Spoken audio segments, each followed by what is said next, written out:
An aviation firm in Gloucestershire claims it will be able to fly commercial aircraft without any carbon emissions within 2 years.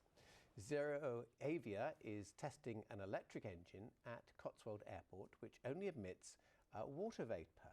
Let's join our business correspondent Dave Harvey, who's at Kemble for us now.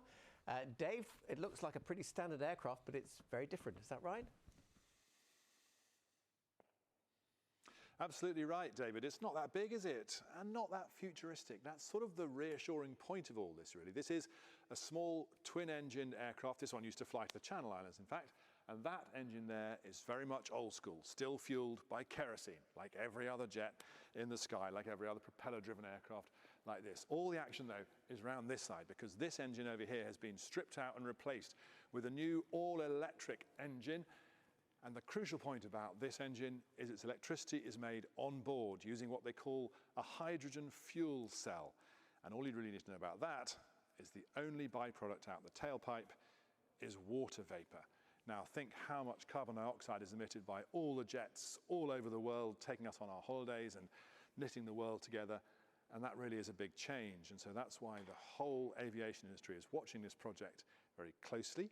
They've done 10 test flights so far. And so far, everything is going to plan. The fuel cells and the systems all ran exactly as we had expected them to run. It was an amazing feeling, it was an amazing achievement. He's flown for the RAF, now he's a test pilot on the future of flight. You could see the joy on the faces when we returned of all the people that have been involved in it, from the design, the maintenance, the engineering side of it. A great day, a great achievement. Test flights are one thing, passing safety certification and selling the engine to real airlines is quite another. But already the company has sold 1,500 engines and they have an ambitious timetable. Maybe very ambitious, but we are hoping to have our first commercial operations in 2025 with about a dozen people on board of this aircraft. And we will be able to cover the distance about 400 to 500 kilometers. They aren't just making a new engine, though. Airlines will need a whole new supply chain, replacing kerosene with hydrogen across the world. At a lab in Bath, Professor Tim Mays has been studying hydrogen for 30 years. He leads a team advising the aviation industry. There are, he says, numerous challenges to replace jet fuel with hydrogen. You need to make the stuff to be able to use it, and at the moment you make it by treating natural gas with steam. It's about as unsustainable as it gets. It produces lots of carbon dioxide. So you want to make hydrogen so-called green hydrogen, which is without any carbon dioxide, and that's by water electrolysis using electricity from wind or wave or solar. The aviation industry is now doing just that. All the big firms have hydrogen planes in development. These are 3 imagined by Airbus engineers in Filton. But designing a completely new aircraft takes time. It will be 2035 before any of these are airborne. Too long, say some.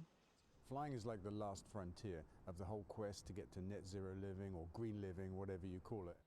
Today, Gloucestershire's green entrepreneur Dale Vince launched what he calls a green airline, using the hydrogen electric technology to offer carbon-free flights within 2 years. So our first flights for about 1.5 years probably will be 300-mile range all across the UK, and then we'll have some 80-seater planes with a 500-mile range, and we'll be able to go to Europe.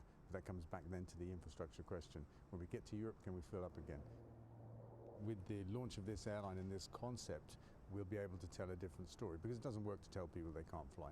Now we tell them they can fly with zero emissions. That was Dale Vince. Well, Dave, let's go back to you. I mean, the whole thing about this is going to be range. If we can't get very far, then I guess the project isn't going to work. Well, this aircraft here is the first one, and as you say, it's about 400 kilometres. So how far is that? We put together a little map to imagine flights out of Bristol Airport, and you'll see you can get up to Newcastle, over to the west coast of Ireland, maybe to Belgium, or into northern France.